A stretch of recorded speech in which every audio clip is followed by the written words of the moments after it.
Assalamualaikum warahmatullahi wabarakatuh. Selamat pagi, apa kabar semuanya? Semoga tetap sehat dan tetap semangat belajar di rumah ya. Sebelum kita mulai pembelajaran, sebaiknya kita berdoa dulu menurut kepercayaan masing-masing. Berdoa dimulai. Berdoa selesai. Kali ini kita akan membahas bab 4, yaitu tentang indahnya berpuisi. Indahnya berpuisi merupakan materi kelas 8 semester 1. Sebelum kita masuk ke dalam materi pembelajaran, sebaiknya kita mengetahui kompetensi dasarnya dulu. Kompetensi dasar 3.8 menelaah unsur-unsur pembangunan teks puisi, perjuangan, lingkungan hidup, kondisi sosial, dan lain-lain yang diperdengarkan atau dibaca. 4.8 menyajikan gagasan, perasaan, pendapat dalam bentuk teks puisi secara tertulis atau lisan dengan memperhatikan unsur-unsur pembangun puisi. Tujuan pembelajaran yang pertama, menulis puisi berdasarkan konteks, dan yang kedua adalah membaca puisi yang ditulis dan menanggapinya. Pada pertemuan sebelumnya, kita sudah membahas mengenai pengertian unsur-unsur puisi, menyimpulkan isi puisi, jenis-jenis puisi, dan memilah unsur-unsur pembangun puisi. Jadi, pertemuan kali ini kita akan membahas mengenai menulis puisi dan membaca puisi. Pertama, kita akan membahas mengenai cara menulis puisi. Di sini ada yang tahu pengertian dari menulis? Ya, menulis. Menurut Juhari, menulis merupakan suatu keterampilan yang dapat dibina dan dilatih. Menurut Ebo, menulis itu dapat dilakukan oleh setiap orang dengan cara dibina dan dilatih.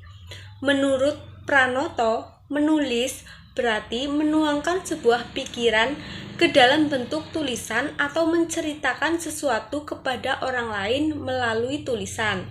Menulis juga dapat diartikan sebagai ungkapan atau ekspresi perasaan yang dituangkan dalam bentuk tulisan.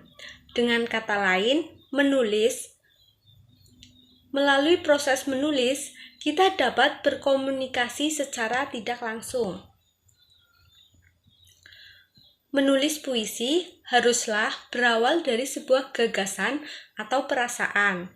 Gagasan atau pikiran adalah sesuatu atau hasil pemikiran, usulan, keinginan, harapan yang penulis sampaikan kepada pembaca atau pendengar. Selain itu, gagasan tersebut diintegrasikan ke dalam fakta, data, informasi, dan media lain yang mengklarifikasi gagasan tersebut dan pada saat yang sama meyakinkan calon pembaca, menurut Suyono tahun 2004. Ada beberapa langkah-langkah menulis puisi. Yang pertama, tentukanlah gagasan yang menarik. Yang kedua, galilah gagasan tersebut. Yang ketiga, tuliskan gagasan-gagasan tersebut ke dalam larik-larik dengan menggunakan kata-kata yang tepat dan padat. Yang keempat, perluas pembendaharaan kosakata, biasanya konotasi atau kata yang tidak sebenarnya. Kosakata tersebut mengandung makna yang tidak sebenarnya, yaitu konotasi. Kosakata dalam puisi berbeda dengan kata-kata yang sering digunakan dalam percakapan sehari-hari. Kata-kata puisi itu lebih singkat dan jelas. Yang kelima, bacalah sumber lain untuk dijadikan referensi, contohnya di internet atau di buku. Contoh puisi.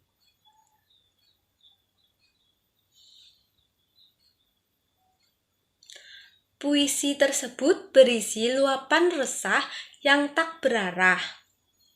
Ungkapan perasaan yang sering dialami para remaja, ungkapan bahasa romantis yang berlebih-lebihan. Kata-katanya menggambarkan suasana hati dan keadaan jiwa yang penuh gairah dan semangat yang membumbung. Namun, perasaan dipenuhi juga oleh isak tangis dan rintihan yang bersifat sentimental. Puisi itu mengungkapkan nilai-nilai cinta, kasih sayang, dan keindahan dunia penuh pesona. Adapun kepolosan dan kesederhanaan di dalamnya bercerita tentang harapan-harapan besar. Segalanya serba indah. Namun, apabila tidak menjadi kenyataan, harapan-harapan itu berubah menjadi keputusasaan dan ratapan. Pada pagi hari ini, Ibu akan menjelaskan tentang materi pembacaan puisi yang baik di bab 4.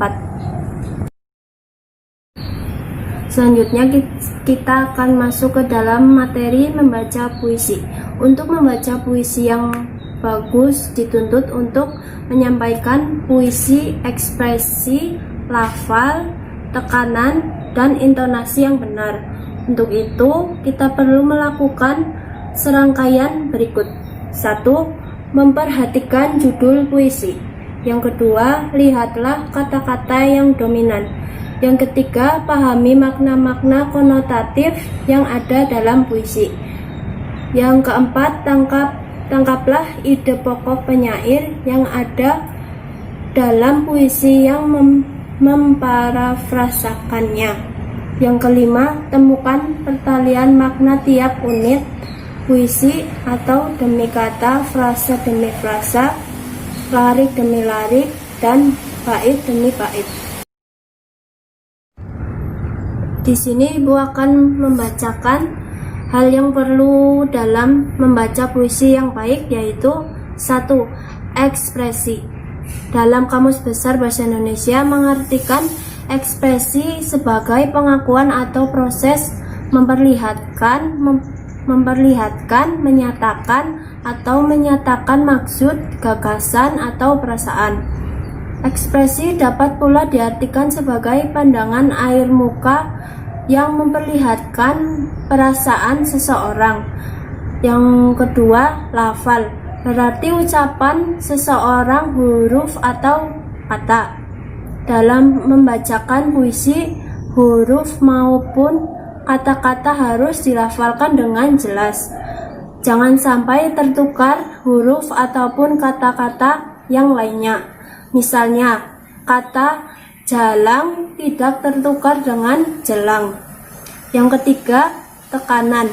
Berarti kuat lemahnya cara pengucapan kata atau kalimat. Tekanan berfungsi untuk menegaskan bagian kata yang satu dengan kata yang lainnya. Yang keempat, intonasi, naik turunnya lagu kalimat. Perbedaan intonasi menyebabkan perbedaan maksud suatu kalimat. Terdapat bermacam-macam intonasi, yakni intonasi berita, tanya, perintah, dan seru. Contoh kalimat. 1. Membaca puisi. Saya membaca puisi. 3. Membaca puisi. Sia-sia, karya Hairil Anwar. Penghabisan kali itu kau datang, membawaku karangan kembang, mawar merah dan melati putih, darah dan suci, kau tebarkan depanku, serta pandangan yang memastikan untukmu. Sudah, itu kita sama termangu, saling bertanya, apakah ini cinta? Keduanya tak mengerti. Sehari itu kita bersama, tak hampir menghampiri. Ah, hatiku yang tak mau memberi. Mampus kau dikoyak-koyak sepi. Sekian pembelajaran pada pagi hari ini. Apabila ada kesalahan dalam perkataan, Ibu mohon maaf. Terima kasih. Wassalamualaikum warahmatullahi wabarakatuh.